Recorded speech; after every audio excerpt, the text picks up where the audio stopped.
स्वागत है आप सभी का हमारे YouTube चैनल एवरेज एस्पिरेंट में। आशा करता हूँ आप सभी ठीक होंगे, स्वस्थ होंगे।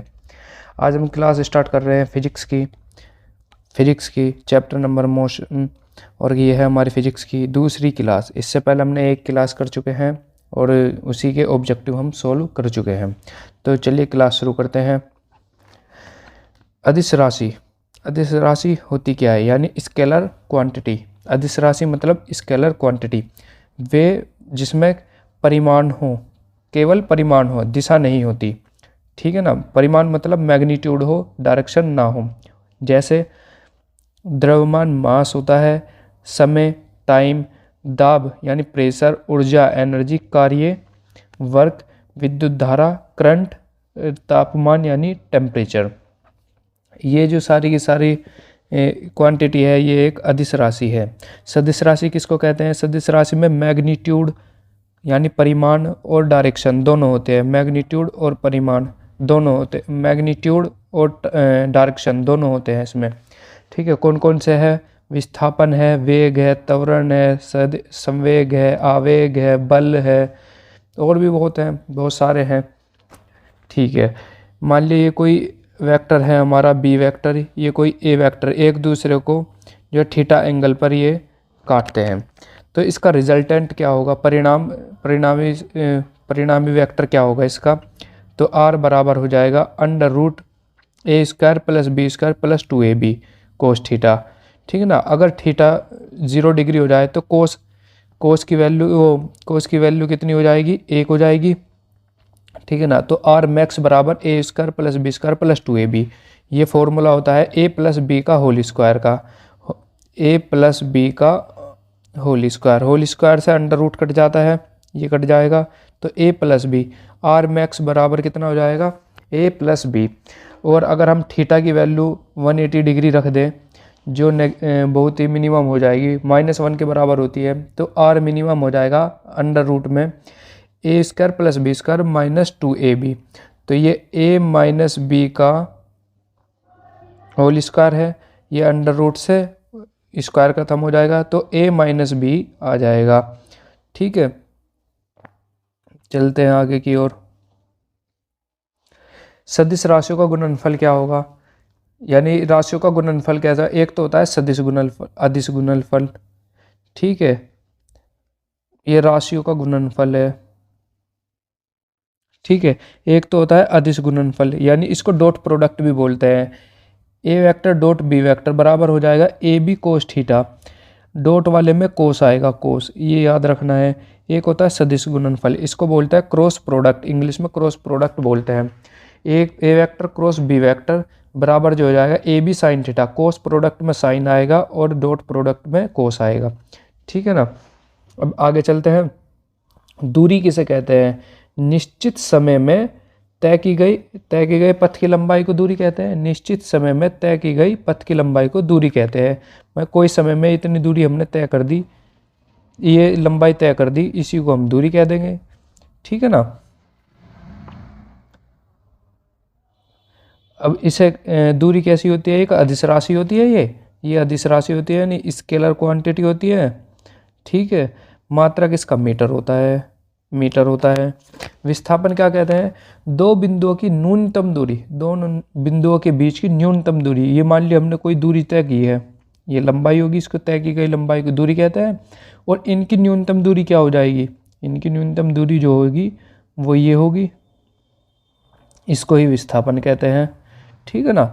दो बिंदुओं के बीच की न्यूनतम दूरी को विस्थापन कहते हैं। ये सदिश राशि होती है। ठीक है। और इसका मात्रक होता है मीटर। एक बात और है, दूरी जो है हमेशा जो है पॉजिटिव होगी।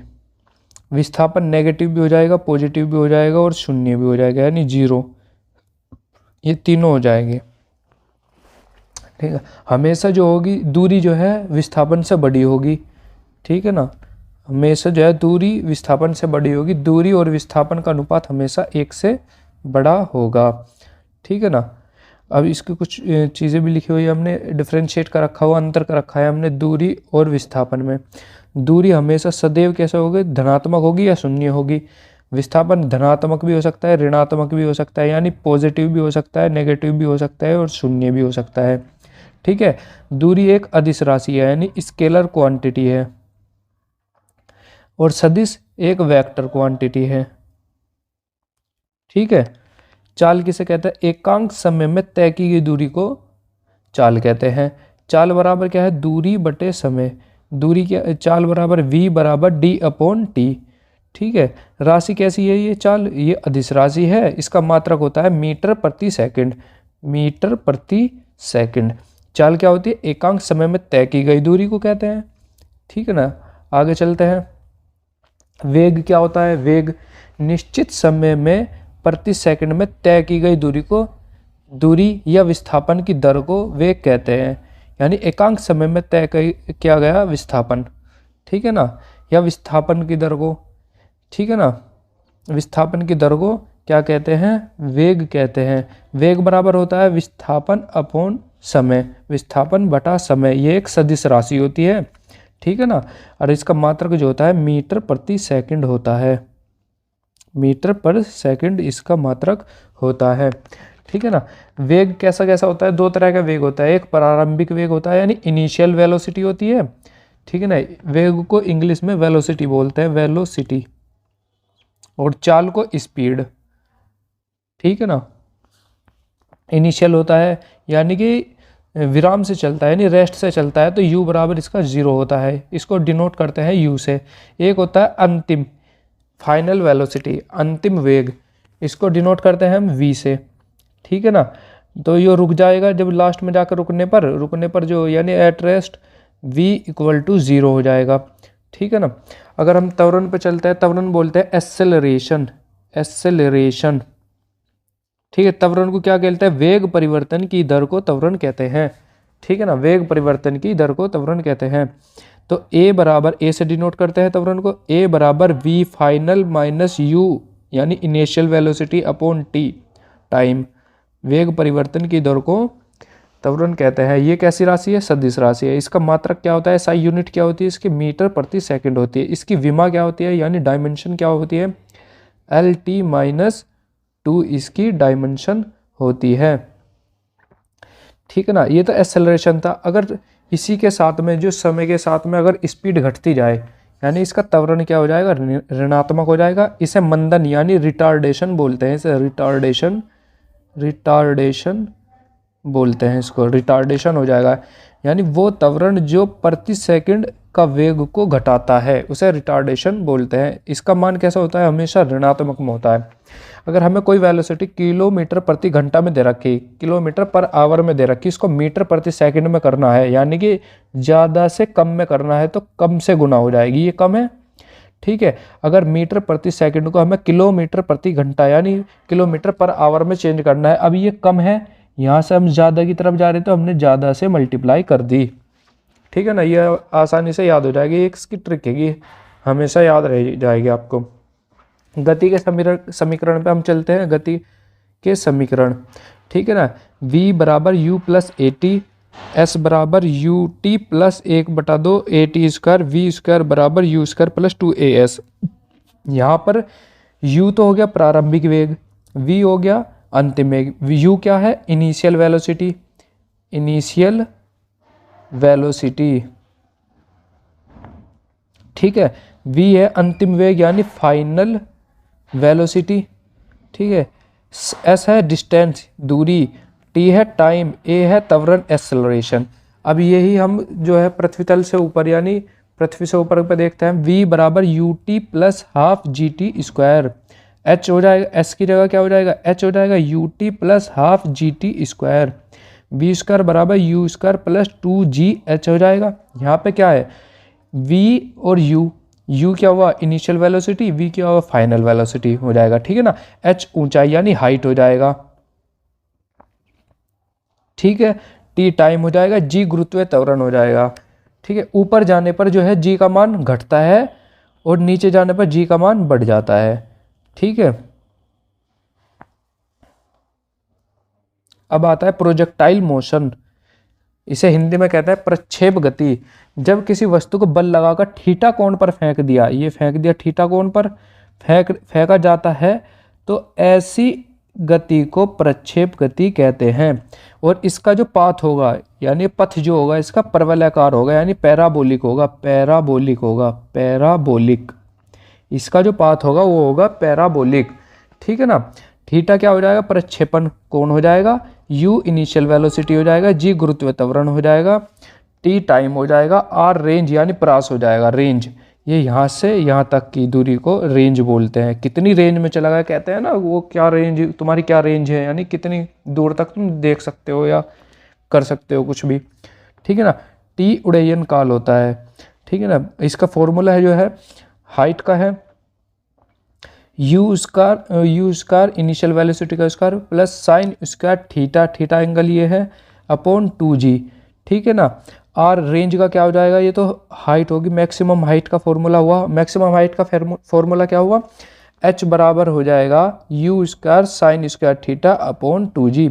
और इसका रेंज का क्या हो जाएगा फॉर्मूला, ये हो जाएगा U square sine 2 theta upon G, ठीक है ना, U square sine 2 theta upon जी।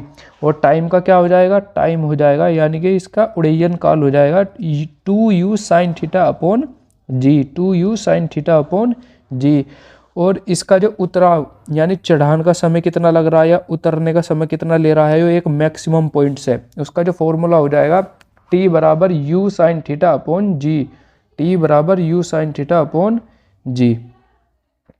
एक चीज़ है यहाँ पर रेंज का जो है फॉर्मूला क्या है, r बराबर U square sine 2 theta upon G. अगर थीटा जो है 45 डिग्री हो यानी हमें कितनी दूर फेंकना, सबसे ज़्यादा जो दूर फेंकने के लिए एंगल जो चाहिए होगा वो 45 डिग्री चाहिए होगा, ठीक है ना। 45 डिग्री पे अगर हम फेंकेंगे तो सबसे ज़्यादा दूर गिरेगा जाके, अगर ये 45 डिग्री है, ठीक है ना। इसकी रेंज सबसे ज़्यादा होगी 45 डिग्री पे, तो क्या फॉर्मूला हो जाएगा U square upon G, range max कितना हो जाएगा यू स्क्वायर अपॉन जी। बढ़ते हैं नेक्स्ट, वृत्तीय गति किसे कहते हैं। कोई वस्तु वृत्तीय मार्ग पर गति करती है तो उसकी गति को वृत्तीय गति कहते हैं। यदि चाल की गति करे यानी एक चाल से गति करता रहे, वो यदि एक चाल से गति कर रहा तो उस गति को जो है वृत्तीय गति कहते हैं, ठीक है ना। अगर डोरी को जो है, किसी भी डोरी को हमने लिया, कोई रस्सी ले लेते हैं हम, उसे वृत्तीय पथ पर घुमाया जाए, अगर रस्सी टूट जाए, मान ली हमने इस पे घुमा रहे हैं, हम यहाँ पे आते ही रस्सी टूट गई, तो ये सीधा बिल्कुल स्पर्श करते हुए रेखा, सरल रेखा में जाएगा यानी स्ट्रेट लाइन में चली जाएगी, ठीक है। कोणीय वेग क्या होगा, 1 सेकंड में जितना कोण घुमा दिया जाए, मान ली यहाँ पे था कोई वस्तु, 1 सेकंड में जितना भी कोण घूम गया इसे कोणीय वेग कहेगा। यानी ओमेगा से डिनोट करते हैं कोणीय वेग को, ओमेगा बराबर थीटा अपॉन टी। ओमेगा क्या हो जाता है 2 पाई एन, यानी पूरा चक्कर का वो हो गया 2 पाई एन, कितने चक्कर लगाए, ठीक है, 1 सेकंड में, ये भी कह सकते हैं। तो दूसरा formula v equal to R omega, v क्या है इसकी रेखीय गति है, r त्रिज्या है, ओमेगा क्या है कोणीय वेग है इसका, ठीक है। न्यूटन के गति के नियम, न्यूटन के गति के कितने नियम है, 3 नियम है। पहली बात तो न्यूटन के गति के कितने नियम है, 3 नियम है। प्रथम नियम क्या है इसका, इसे ही जड़त्व का नियम भी कहते हैं, इसे जड़त्व का नियम, जड़त्व का नियम भी इसी को ही कहते हैं। कोई वस्तु अगर विराम अवस्था में है ना तो वो विराम अवस्था में रहेगी, अगर कोई वस्तु एक समान चाल से सीधी रेखा में चल रही है तो वो वैसे ही चलती रहेगी जब तक उस पर कोई दूसरा बल ना लगा दे, बाहर से कोई बल ना लगा दे, वर्तमान इस अवस्था उसकी कभी परिवर्तन नहीं होगी, ठीक है ना। इस नियम को सबसे पहले किसने दिया था, इसी नियम को हम गैलीलियो का नियम भी कहते हैं, गैलीलियो का नियम भी इसी को कहते हैं और जड़त्व का नियम भी इसी को कहते हैं। बहुत बार एग्जाम में इसे पूछा गया है, इंपॉर्टेंट पॉइंट है इसका ये, गैलीलियो का नियम और जड़त्व का नियम किसे कहते हैं, न्यूटन के गति के प्रथम नियम को कहते हैं। इसमें क्या होता है, जड़त्व के नियम में क्या कहते हैं, जड़त्व का नियम क्या होता है, वस्तु जो है अपनी अवस्था बनाए रखने की प्रवृत्ति को जड़त्व कहते हैं। जड़त्व किसे कहते हैं, वस्तु को अपनी अवस्था को बनाए रखने की प्रवृत्ति जो भी होगी उसे जड़त्व कहते हैं, ठीक है। इसी से हमें बल की परिभाषा मिलती है। बल किसे कहते हैं, फिर बल किसे कहते हैं, बल वह बाह्य कारक है जो किसी वस्तु को प्रारंभिक अवस्था में परिवर्तन करता है, लाने का प्रयास करता है या चेष्टा रखता है। ये कैसी राशि है, ये सदिश राशि है। इसका मात्रक क्या होता है, न्यूटन होता है, न्यूटन। बल का मात्रक क्या होता है, न्यूटन होता है। इसके कुछ उदाहरण है पहले नियम के, इसके पहले नियम के कौन कौन से, अगर ठहरी हुई गाड़ी में अचानक से चल पड़ेंगे तो उसमें बैठे हुए आदमी जो है पीछे की ओर उन्हें धक्का लग जाएगा। मान लिया अगर कोई तेज गाड़ी चल रही है, वो अचानक से रोक देवे तो सारे के सारे यात्री की तरफ भाग जाएंगे, आगे की तरफ होते हैं, ठीक है। या फिर सर्दियों के जो कंबल होते हैं, कंबल को जो उस पर डंडा मारेंगे तो उस पर से धूल, छोटे छोटे धूल के कण दिखाई देंगे, छोटे छोटे धूल के डस्ट पार्टिकल दिखाई देंगे, उनका झड़ना, ये न्यूटन के फर्स्ट लॉ के अनुसार कार्य करता है। अब सेकंड लॉ पे चलते हैं। दूसरा नियम क्या है, सेकंड लॉ क्या कहते हैं, संवेग परिवर्तन की दर को, जो संवेग परिवर्तन की दर है जो बल के समानुपाती होता है।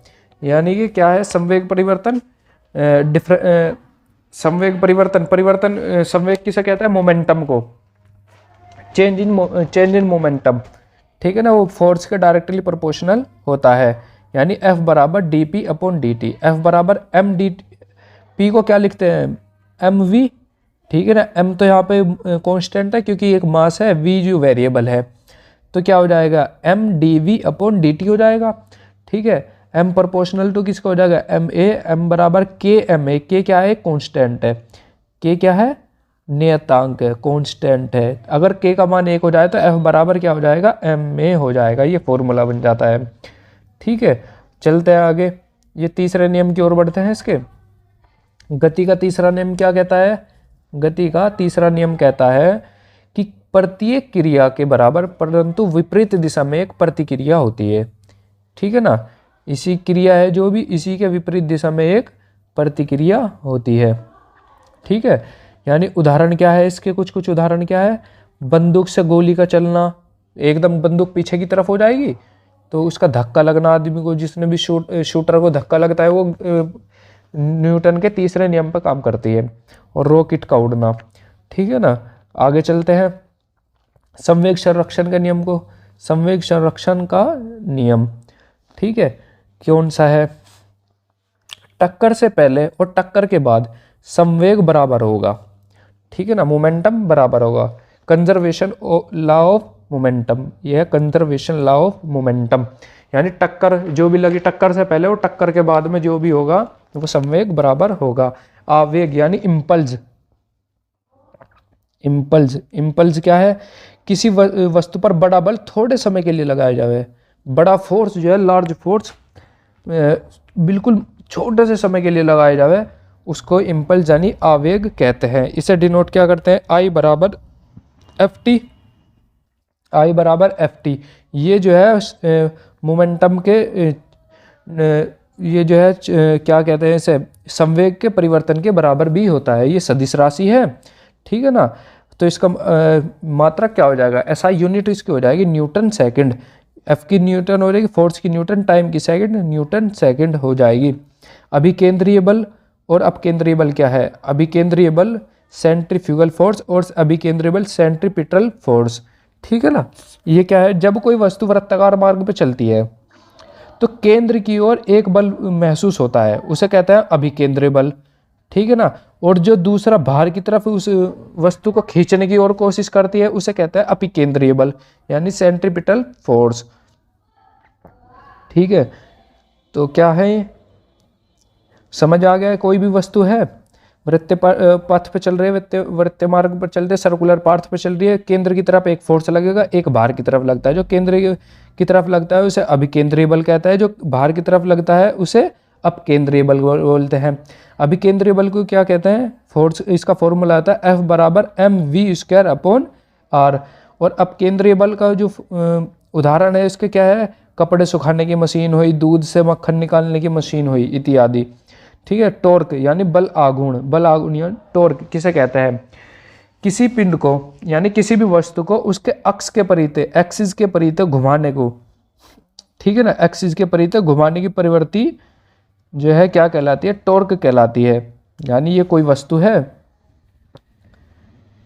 ये कोई वस्तु है, इसका एक्स है, ये एक्सिस है, ठीक है, एक्स के परिवर्ती जो है इसे घुमाने की कोशिश की जा रही है तो इसे टॉर्क बोलते हैं, ठीक है। टॉर्क क्या हो जाएगा, टो बराबर एफ डॉट आर हो जाएगा, टो बराबर एफ आर कोस थीटा हो जाएगा।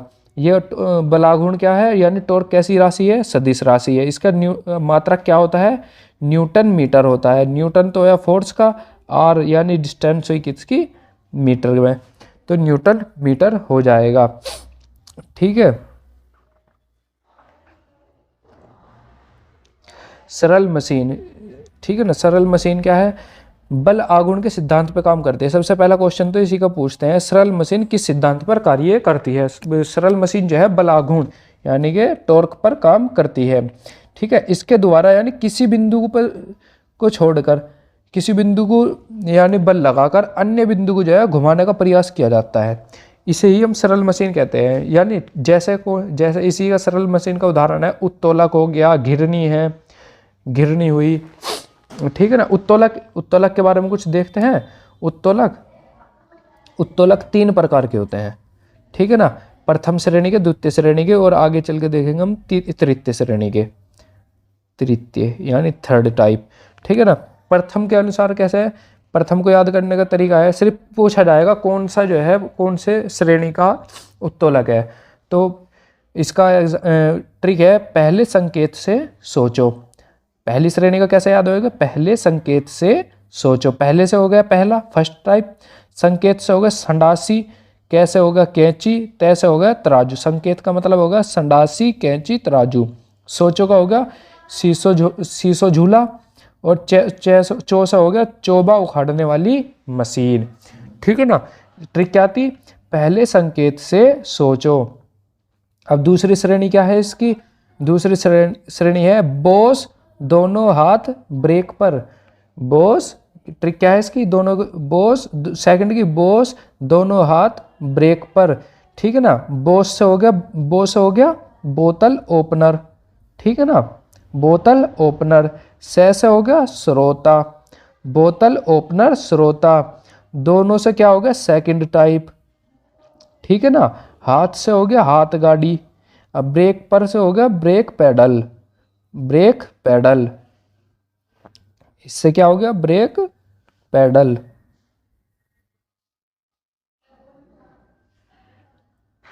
ठीक है ना। क्या है ट्रिक, क्या थी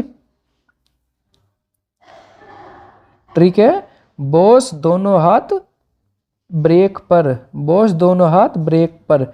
बॉस हो गया बोतल ओपनर, से क्या हो गया श्रोता। ठीक है। दोनों से हो गया सेकंड टाइप, हाथ से हो गया हाथ गाड़ी, और ब्रेक पर हो गया ब्रेक पैडल। ठीक है ना। और तीसरा टाइप क्या है इसका, तीसरा टाइप में क्या आ जाता है चिमटा, मनुष्य का हाथ। ठीक है ना। तीसरा टाइप में क्या आ जाते हैं, सबसे ज़्यादा जो पूछा जाता है चिमटा पूछा जाता है। चिमटा बताओ कौन सी श्रेणी का उत्तोलक है, तो ये तृतीय श्रेणी का उत्तोलक है। गुरुत्व केंद्र, ग्रेविटी किसे कहते हैं, वो पॉइंट जिस पर वस्तु का टोटल भार, टोटल वेट कार्य करता हो, वह बिंदु जिस पर वस्तु का समस्त भार कार्य करता हो। संतुलन क्या होता है, संतुलन इक्विलिब्रियम। संतुलन के कितने प्रकार के होते हैं, 3 प्रकार के संतुलन होते हैं। पहला हो गया स्थायी यानी स्टेबल, फिर दूसरा होगा अस्थायी हो गया, तीसरा क्या हो गया उदासीन। ठीक है ना। इसमें क्या है, मान लिया कोई फोर्स है, हमने कोई भी ये शंकु लिया यानी कोण लिया शंकु। ठीक है ना। इस पर हमने कोई भी फोर्स लगाया, ये अपनी ही बल हटाते ही, जैसे हमने इस पर से बल हटाया, ये तुरंत अपनी स्थिति में वापस लौट आएगा। इसको बोलते हैं हम संतुलन। कौन सा संतुलन, स्थायी संतुलन। यानी कोई शंकु पर कोई भी हमने फोर्स लगाया, वो तुरंत अपनी स्थिति में वापस आ गया, उसे बोलते हैं हम स्थायी संतुलन। और अस्थायी किसे बोलेंगे, हमने फोर्स लगाया, हटाते ही वो अपनी स्थिति में ना आए, वो अपनी स्थिति में ना आए, उसे बोलते हैं अस्थायी संतुलन। अगर हम फिर तीसरा है उदासीन संतुलन। अगर हमने उस पर कोई भी फोर्स लगाया, वो तुरंत उसी स्थिति को अपनी बना लेगा। मान लीजिए इस पर कोई फोर्स लगाया, ये इधर आ जाएगा। ठीक है ना, ये तुरंत ऐसे बन जाएगा या ऐसे बन जाएगा, तुरंत अपनी एक नई स्थिति धारण कर लेगा। ठीक है ना, सिचुएशन को अपनी एडॉप्ट कर लेगा, वही इसकी संतुलन बन जाएगी। तो बताएं आपको कैसा लगा ये टॉपिक। Thank you. कल हम इसके जो है ऑब्जेक्टिव क्वेश्चन सॉल्व करेंगे। Thank you.